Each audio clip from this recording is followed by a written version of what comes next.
今天咱们来讲一讲各省的高考录取分数线，以及各省高考录取学额背后的公平性问题。最近几天全国各地陆续都在公布各省的高考分数线，有那么几个省的高考录取分数线引起了媒体的广泛关注，其中一个就是黑龙江。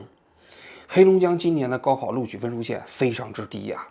它的理科二本线是287分，跟西藏不相上下了，西藏是282分。但西藏大家都知道，人家是少数民族地区，教育水平比较落后这可以理解。人家相当于是用外语考试，在考托福 GRE。但是你黑龙江是一个汉族聚居区，你分数线为什么会低到这种程度呢？这287分大概相当于什么如果换算成百分卷，这些考生287分，平均分数大概也就45分左右。你想想，离那个60分及格线还有一大段距离呢，就能上大学了，而且是二本呢另外一个就是传统的几个教育强省他们的那个分数线比如说浙江河南安徽那几个省湖北分数线都比较高今年河南省一本文科的录取分数线是547分，那遥遥领先于其他几个省所以今年的高考录取分数线大致出现了两个问题。第一个问题就是黑龙江的，这属于一个前瞻性问题。为什么黑龙江是前瞻性问题呢？大家听我讲一下黑龙江省今年的分数为什么低？是因为这几年它的考生数量在逐年下降，每年平均下降1到2万人，3-4年的时间就从21万跌到了今年差不多可能预估的17万，考生的下降数字是非常之大但是黑龙江省呢有一个985学校，有3所211，一共有35所高等院校，所以考生数量在减少然后呢学校的学额数量是相对稳定的，于是就出现了这个录取分数线急剧下降的这么一个局面应该说再过若干年，可能全国各地都会出现。为什么？因为人口下跌的趋势几乎是不可避免的。今年全国预估整出生人口数大概也就700万，这700万人口到18年之后参加高考，而现在今年全国高等院校录取的人数就超过1000万了。你想想，也就意味着再过18年，全国每一个出生的孩子如果想上大学都会上。那高考录取分数线是多少那就是想画多少就是多少嘛。只不过黑龙江今年是率先出现了这个局面。黑龙江为什么会出现这个局面，也是两个因素。一个因素当然是计划生育的结果大家都不生了。另外一个因素，东三省这3个省总体来讲人口都在净流出，大家不愿意在那儿待，往南方走嘛，孔雀东南飞嘛。所以东三省的人口总体来讲净减少的趋势比所有其他省份都要夸张。而其他省这种状况可能会在延迟在5年、8年之后出现，但一定会出现这是一个前瞻性问题。第二个问题就是我们过去讨论了许多年的这个教育公平性的问题。你像河南省今年的考生大概还是100万左右，但是河南省由于没有985学校，只有1所211嘛，所以河南省的考生要想考上好大学就分外之艰难这背后的问题就是我们中国现在分省录取背后的高等教育的学额分配的不公平问题。我给大家举个例子你比如说全国教育部直属的35所985学校那么它在今年一年全国平均录取的数额就是15万左右，而全部录取的这个高等院校的人数大概是1000万，也就是录取的比例是1.5%。那么在各个省学额的分配差别可就大了。比如说北京、天津、上海这3个城市3个直辖市它的985学校的录取比例大概在5%，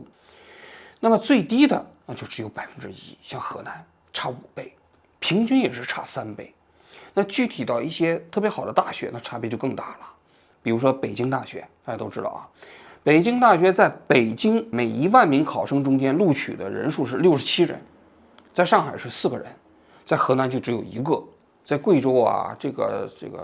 这些省份呢就只有0.6。也就是说，像贵州广西这种省份呢，那个考生如果要想考上北京大学，他的那个概率只有北京学生的1%，难度相差100倍。那复旦大学在上海也是如此复旦在上海的这个学额啊，每1万名学生中间是112人，但是在内蒙古呢，就还不到1个人，在贵州也是。也就是说，内蒙古啊，还包括贵州省这样的考生，要想考复旦大学啊，它的这个比例大概只有上海考生的300倍左右。但你想想，复旦大学不是复旦的，不是上海的，它是全国人民的。北京大学也不是北京的大学，它是全国人民的北京大学。但是学额分配如此之不公平啊，所导致的教育背后的公平性问题啊，虽然讨论了多年，但是啊，依然没有一个答案。咱们今天就来讲一讲这背后的故事啊。我这个包裹现在比之前还高，有没有？当然，现在190以上，我们这已经有10几个啊。多少？撤了。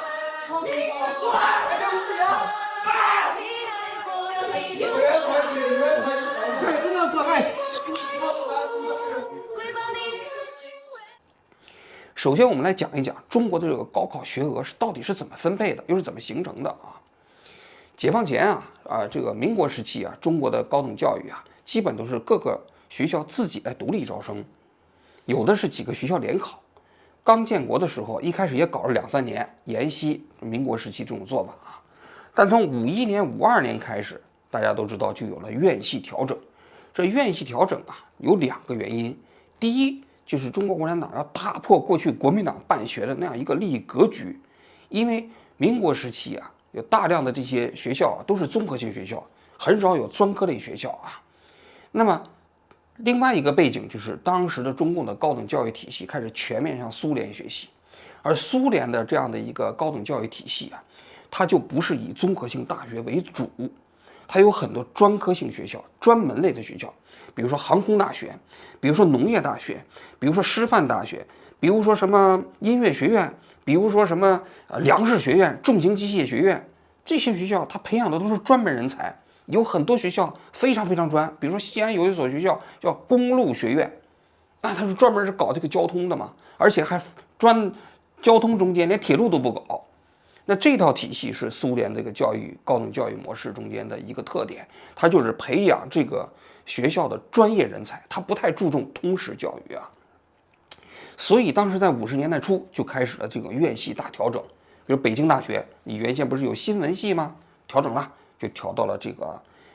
个人民大学。所以人民大学的新闻系实际上来源于这个北京大学的，而北京大学呢跟燕京大学合并了，燕大是那个当时司徒雷登办的，那是帝国主义境外敌对势力，所以不能再让他办了啊。教会大学都取消了，也包括一些地域，这地域的格局也要打破。有当年的上海交通大学是吧？这在上海嘛，由于全国分大区是吧，要进行教育均等化，所以要把上海交通大学转移到了这个西安来办学啊。当然搬到最后的时候啊，这个交通大学那个地方还留了一个船舶系，因为船舶系如果要是搬到西安就有点可笑了，因为西安那地方也不靠海嘛，所以最后呢就形成了西安交大和这个上海交大的2个格局啊。那么这个打破了之后呢，全国当时的录取是怎么弄的呢？是按照大区来分配的，因为当时全国一共分为了6个大区，西北、东北、华北，然后西南、中南，还有一个华东。这6个大区当时也是刚建国的行政区，比如说高岗当时东北人民政府主席嘛。那么这6个大区啊，全国当时就定了高考的录取学额。这录取的学额过程中间啊，当时就极不均衡。华北和华东这2个学额是最高的，大概都是在15000名左右啊，而西北最少，西北落后嘛，一共1年的录取名额只有1600人左右啊，其他像东北啊就6、7千啊，所以你可以看出来啊，当时在中国一开始进行教育学额分配的时候，就已经出现了严重的地区不平等，就是北京和上海这2个地区的是最多。到1958年的时候啊，整个中国的这个按照大区进行分配录取学额的这么一个体制啊，就慢慢过渡到了分省进行录取，就是给各个省分学额。那在这个分的过程中间，北京、上海、天津这几个城市分的依然是最多的，因为他们的这个高校多，同时中央政府在北京嘛，它这个属于近水楼台先得月啊。而那些教育不发达的地区啊，它的这个分配的这个学额就少。这个利益格局啊，一直沿袭到高等教育重新恢复高考。应该说，当时啊，这个虽然废除了大区录取学额制啊，但是中国的高等教育格局啊，跟这个大区之间仍然有着千丝万缕的联系。比如说武汉大学啊，我上的大学啊，它在中南地区录取的数额就要远远的多。比如说复旦大学在这个华东地区录取的就非常多，它在北京录取的就非常少。它还是以大区为核心啊。所以当时啊，有的省虽然说啊，它没有这个综合性院校，但是由于这些综合类大学它是按照大区进行划片录取的，所以呢，它虽然有些不公平啊，但是不公平性没有那么严重。举个最简单的例子，就是河南，河南没有一所985的学校，也没有一所这个教育部直属的院校啊。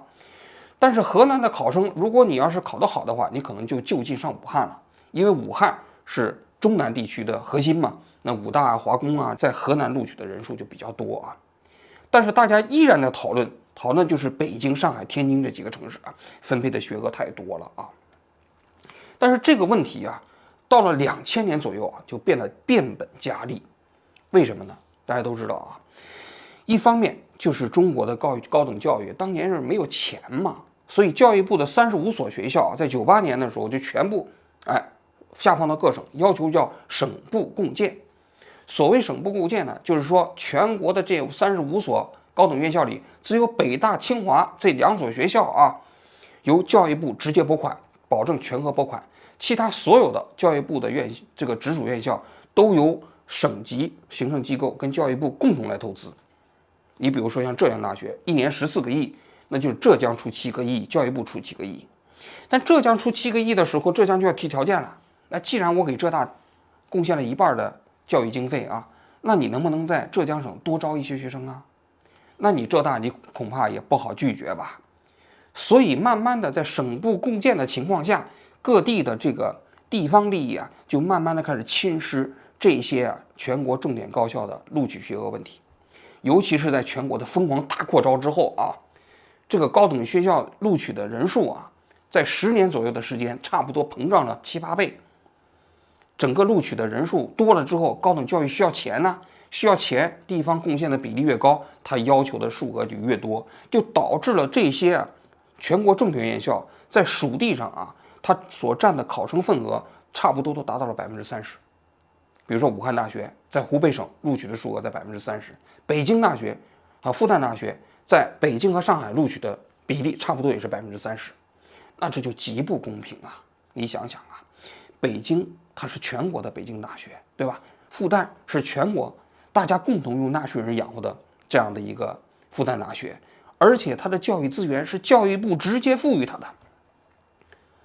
那你想想，它应该在全国是不是应该体现足够的教育公平呢？但是没有啊，相反，就是这种教育格局属地化的问题啊，就变得更加严重啊。后来啊，这个教育部也有钱了啊，不再需要省部共建了，可以给这些大学直接拨款了。但是这个格局形成之后啊，并没有改，而且还有加重的趋势啊。尤其是部属院校，比如说你的粮食部、轻工部，每个部都办自己的学校，这个高校大概有200所左右。当时也在98年左右，一下子全部下放给各省了。下放给各省之后，那各省就把这个教育资源看作是自己的，就在自己的省内多招学生。其次就是各省原先有的省属大学，那导致你这个省有这个高校比较多的，你就占便宜。比如说我当时参加高考，我在陕西当时一共有40多所院校啊，所以陕西的录取分数就比较低嘛。河南高校比较少，分数就比较高。所以这种格局经过了2000年之后的扩招，中国教育体制的改革，就形成了这么一个强大的这么一个利益格局。这个问题就导致了全国各个省之间啊，上大学形成了一个极不公平的竞争局面。起来，儿子，考上了2本已经很不错了哈，咱也不要求那么高。非得上清华北大1本嘛，那2本也得有人上啊，是吧？你努力了，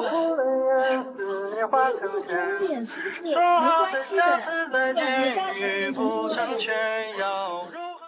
接下来我来聊一聊我对这个话题的看法啊。首先第一点，我觉得啊，分省分配学额进行录取啊，有一定的合理性。如果全国要是一张试卷一个分数线录取，未见得就公平。最重要的原因就是因为不同的省、不同的地区教育资源分配极不均衡，教育水平啊也千差万别。你比如说像西藏、新疆这些少数民族地区啊，他们这些地方的考生，别说跟那些东南沿海地区相比了，他们有的地区连识汉字都困难，所以让他们跟河南、山东、浙江这些考生用同一张试卷进行竞争，本身也不公平。所以呢，要根据各地不同的地区分配学额有合理性，但这里头大家其实对西藏、新疆这些地区的倾斜啊没有意见。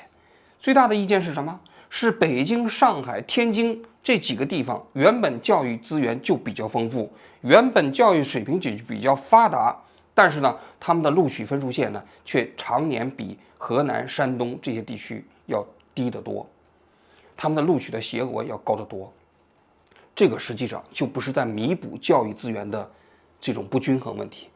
不是弥补教育起点的不公平问题，它实际上就是一种利益格局。因为当年的中央人民政府设到了北京，大量中央直属机构的这些孩子都在北京参加考试，所以北大、清华这样的学校倾向于北京，他们自己获得了实实在在的好处。所以呢，这个利益格局根本不是基于任何所谓的公平性，就是利益决定的。包括上海也是如此，就是利益决定的。而这种利益格局啊，是很难打破的，这是第一点。第二点，这种事情的危害性何在啊？就是这种教育资源的属地化，它导致了一个非常大的问题，就是不发达地区的学生要想向发达地区的流动变得非常困难。比如说内蒙古的孩子啊，你考内蒙古的大学很容易，因为内蒙古后来也有了211的学校嘛，有内大嘛。但是你要想考北大、清华非常困难，这导致什么？导致这个学生基本都是在本省地方接受这个高等教育，你就很难进行跨省流动，很难进行跨区流动。那你想一想，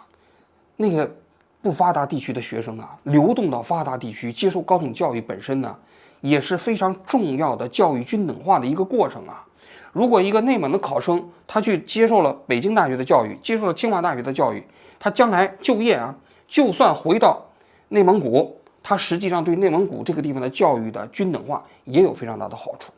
但是现在由于啊教育本身都属地化了，就使得中国现在高等教育的不均衡啊，它越来越固化了。就是那些教育发达地区啊，水平越来越高，而教育不发达地区啊，水平啊实际上常年裹足不前。你就比如说上海嘛、北京嘛，这些地方教育资源集中嘛，那么它的教育水平之高，你像内蒙古能赶得上吗？你永远也不能赶得上。尤其是像这样一种教育格局固化的情况下，所以它不但是固化了人，同时也固化了教育资源，加剧了整个中国啊教育分配的不平等问题。这是第二个方面。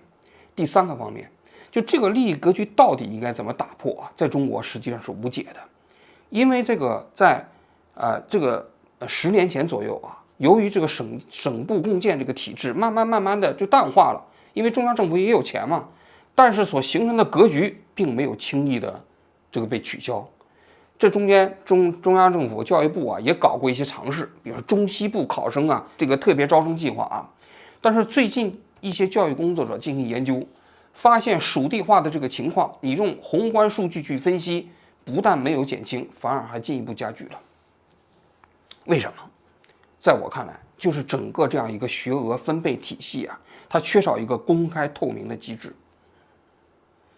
大家都知道，在2001年的时候啊，山东有3名考生啊，把教育部给告上了法庭。这个案子特别有意思啊，因为2001年这一年呢，全国实行的全国统一试卷，也就是不管哪个省都是用1张试卷进行考试。今年是7张啊。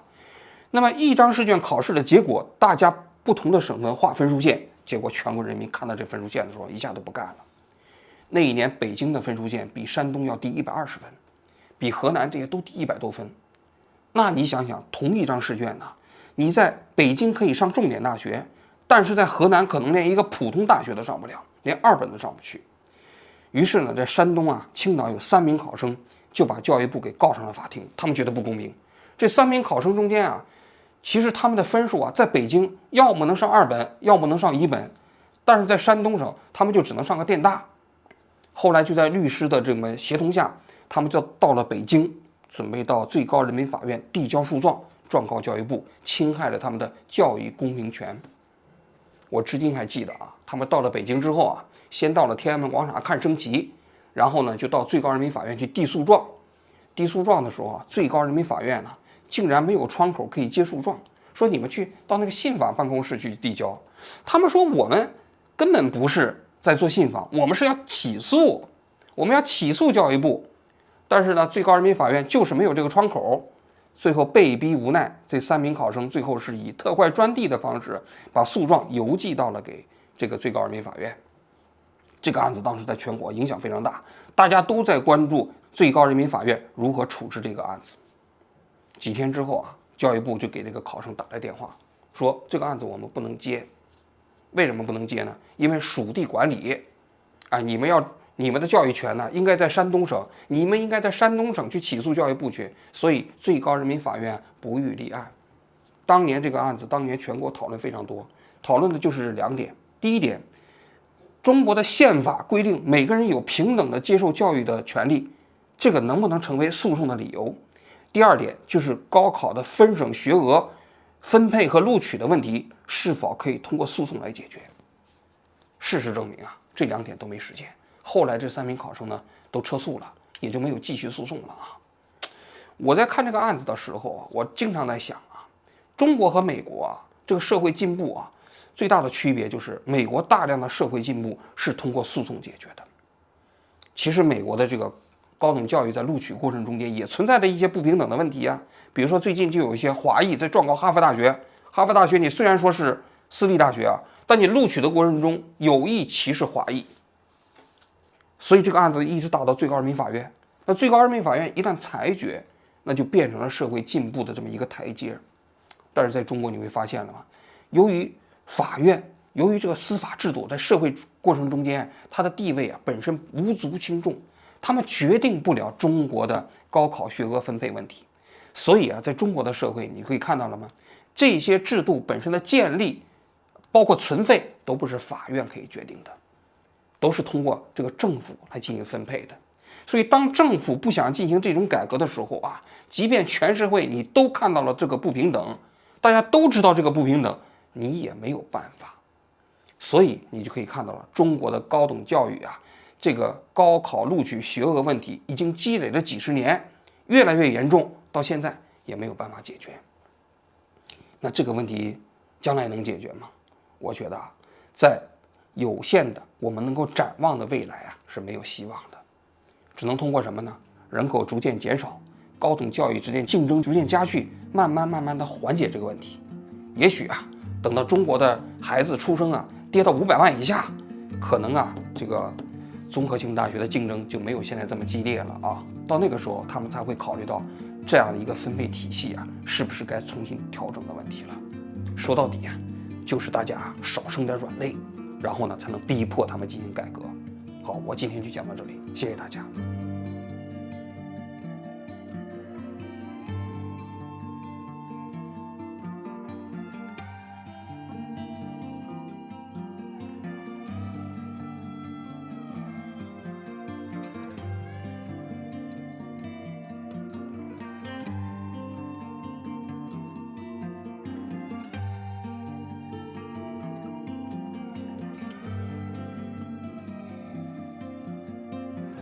凌晨校园真的很黑，男女管都他的成绩真的很优